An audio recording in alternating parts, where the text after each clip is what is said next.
Shalom Aleichem, Assalamu Alaikum. Welcome to 1 Kings chapter 15. There are 34 verses in this chapter, beginning in verse 1, an omission of son of Rehoboam. Verse 2, Absalom versus Abishalom. The footnote says here 3 years. He reigned 3 years versus 16 years in the Alexandrian text. You'll notice it says 3 in both, but in the Alexandrian it says 16. Verse 4, a remnant. For David's sake, Adonai gave him a remnant versus a lamp. Okay. You know what? That deserves a look. A remnant, that he might establish his children after him. So a remnant of his seed, of his lineage. Well, the Messiah is supposed to come from the line of David. That's the messianic prophecy.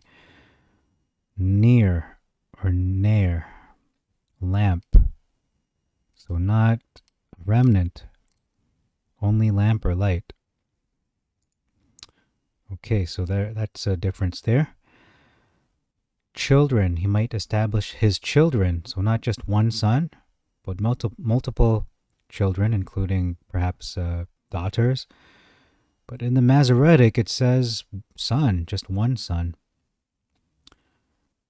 Verse 5, an addition of save only in the matter of Uriah the Hittite. So why is this significant? Well, because the Masoretic is choosing to point out King David's mistake and just kind of putting a blemish in this very nice description of him. So let's read it in the Septuagint, where we see they didn't have to add that just to insult David. It says here, for as much as David did that which was right in the sight of the Lord, he turned not from anything that he commanded him all the days of his life. Period.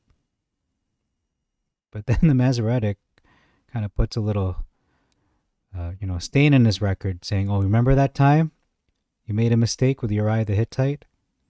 Okay, well, I'm not saying he didn't do it. I'm just saying, it's a little more respectful in the Septuagint, kind of along the spirit, in the spirit of love covers a multitude of sins. And we know, Adonai, Elohim, puts away sin, even when it came to a servant, well, especially when it came to a servant, David, a man after his own heart. Okay, verse 8, there's another omission of in the 24th year of Jeroboam. So that is a specific timeline.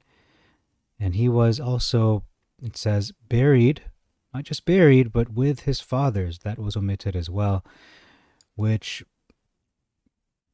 makes it that he was given the honor.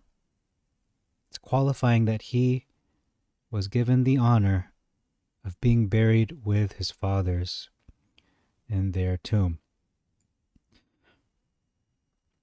Verse 9, the footnote says 20th year versus 24th year it says the Hebrew and Alexandrian. I want to say Hebrew is Masoretic. Verse 10, Anah versus Macha. Those are two very different names. Verse 11, as David his father. Okay, what does this mean? Notice it's not a difference, but Asa did that which was right in the sight of Adonai. So Asa is technically, why I'm bringing this point up is because Asa is not directly the son of David, the way we understand son nowadays. Asa is technically, again, not the son of King David in the modern 21st century understanding of the word son. Asa was the son of Abihu, the son of Rehoboam, the son of Solomon, So that makes Asa the great great grandson of David, technically. However, in biblical culture, as we can see just from this verse, there is no difference. There's no distinction between a son or a grandson. And in my opinion, neither should there be a distinction like that today. So I could just say, I am the son of Adam. And you could say the same thing. You are a son or a daughter of Adam. You are a son, or I am a son of Noah. You could say the same thing. I am a son or a daughter of Noah. And Noah is my father. Adam is my father, and so on.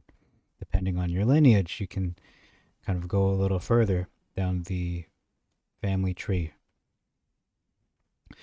Okay, so that's all for that point. Verse 12, the footnote says here, Sodomites, and we mentioned this in the last chapter, but what this actually means, when we look at the previous chapter in 1 Kings 14, there was a bit of an alternate understanding or an alternate expression for Sodomites. It was male temple prostitutes. However, the footnote of my hard copy Septuagint says literally means sacrifices. Okay, so he removed the sacrifices out of the land and abolished all the practices which his fathers had kept up. So this sounds like the sacrifices that were towards the false Elohim. Now, if I just go back to the previous chapter, I just find it little needs to be investigated just to get a little more sense or make more sense of what verse 24 was saying, because now that we understand it most likely is not even male temple prostitutes, but sacrifices, not a conspiracy, perhaps even sacrifices. And there was a conspiracy in the land, and they did according to all the abominations. Oh, okay, no. There was a sacrifice in the land? Okay, that actually makes sense. There was a sacrifice, or there were sacrifices in the land. So what kind of sacrifices did they do? Well, abominable ones, perhaps. Or if they were acceptable, they were not towards the correct Elohim. Anyway. Okay, so that's that verse. We are now on... Okay, we're still in verse 12. And I want to continue with this point. It says here, actually not with this point, with this verse, there is a significant difference in verse 12, and it is the following. It says here, practices, he abolished all the practices which his fathers had kept up, including idols, versus idols. It says he took away the sacrifices or sodomites out of the land, removed all the idols that his fathers had made. So practices is all encompassing, not just idol worship, but would include the idols naturally. Verse 13, there's a continuous difference of Anah versus Macha, and a significant difference in this verse as well. Do notice it says she gathered a meeting in her grove. So Anah gathered a meeting. There was a meeting in her grove, a forbidden place to exist. And then in the Masoretic it says that she made an idol in the grove. Okay, so why I bring this up is because she is a queen. She's not a sculptor. She's not an idol maker. She is a queen. So what would a queen do? Well, naturally, gather a meeting in her grove. That makes more sense to me. Okay, that's all for that one. It says here, cut down her retreats. So Asa cut down her retreats. What does retreats mean? Now, this is an interesting word because there is no Greek Strong's entry for this word, and the word is kata daises. I'll spell it out. KATADYSEIS, and one of the possible meanings of kata daises possibly is diving, but the Bible dictionary actually describes this word retreat anyway as a definite time, could range from a few hours to as long as a month. So a definite time that is spent away from one's normal life for the purpose of reconnecting, usually via prayer, with God. And we still have those today. They're called, I think, prayer retreats, if I'm not mistaken, or spiritual retreats. Okay, so that's verse 14. Before I finish that verse, it says, he cut down her retreats. In the Septuagint, in the Masoretic, it says that Asa destroyed her idol. So one is putting an end to her meetings that she was organizing and gathering meetings in her grove. What were the meetings for? Most likely worshiping these false idols, worshiping false Elohim. Asa put an end to it.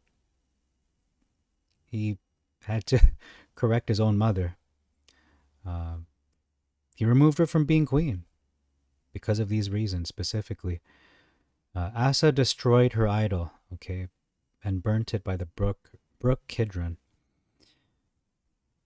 in the Masoretic. Verse 15. Pillars versus things. I think we'll leave it at that. Gold and silver pillars versus silver and gold. Continuous difference. In verse 18, just making a little correction here. Son of Hadad. You're going to see that once I get there. Son of Hadad versus Ben Hadad, which lines up with the names after being sons of. So the names that are mentioned after, it says here, son of Azin, son of Taberema. And if we look at the Masoretic, yes, it says Ben Hadad, but also says son of Tabrimon. So is that Ben Tabrimon and Ben Hezion? No, it's not. It's it means son of, so they kind of got, I think they made a mistake here. It's just my opinion. Son of Hadad, son of Taberema, son of Azin. Verse 19, make a covenant versus there is a league. Verse 20, two versus against. Okay. He had against. Okay. The captains of the host, which he had against the cities. He sent the chiefs of his forces to the cities. So they were relocated. They were sent away versus these captains of the hosts were in opposition to the cities of Israel. Okay. Verse 22, whole hill versus Geba. Most likely it is a translation of the Hebrew. Watchtower, Mizpah. Watchtower versus Mizpah, I should say. Verse 25, a continuous difference of Nabat and Nadab. Nadab versus Nabat. 26, it says here, sins. He did that which was evil in the sight of Adonai and walked in the way of his father, and in his sins, wherein he caused Israel to sin. So it's not just one sin, like the Masoretic is saying, in the way of his father.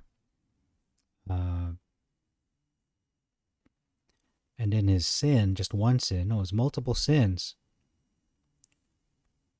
Verse 27, over the house of Baalan, son of Ahiah, versus of the house of Issachar. So that could be a significant difference, because we know Issachar is a tribe of Israel, one of the 12 tribes. But the house of Baalan, son of Ahiah, is more specific. I'm going to put significant difference here because of the family trees and lineage. Verse 30, in addition of to anger, provoked Adonai Elohim of Israel to anger. 32, they added the verse, and there was war between Asa and Baasha, king of Israel, all their days. And verse 34, the last verse, it says sins. And his sins versus sin again. As he caused Israel to sin, wherewith he made Israel to sin. Okay, in any case, he was definitely an influence in causing them to sin. Typically, peoples will follow their leader depending on how moral or immoral he is. We can even see that in a more modern reflection of that in the United States of America, when President Bill Clinton was being interrogated, and they had an investigation into whether he had sexual relations with a particular woman, and it came out that yes, they did have those kinds of relations. And I think, if I'm not mistaken, that type of sexual relation just skyrocketed among the people of the nation, that kind of behavior. I won't even name what it is, but it's pretty infamous. So that's all I'll say about that chapter. Thank you very much for your time. Until next time, I bid you all Shalom Alechem, Yivarechacha Adonai V'yishmerecha. Assalamu alaikum wa rahmatullahi wa barakatuh. Irini Mazisu, Pax Vobiscum, peace be unto you. May the Lord bless you and protect you always. And Maranatha.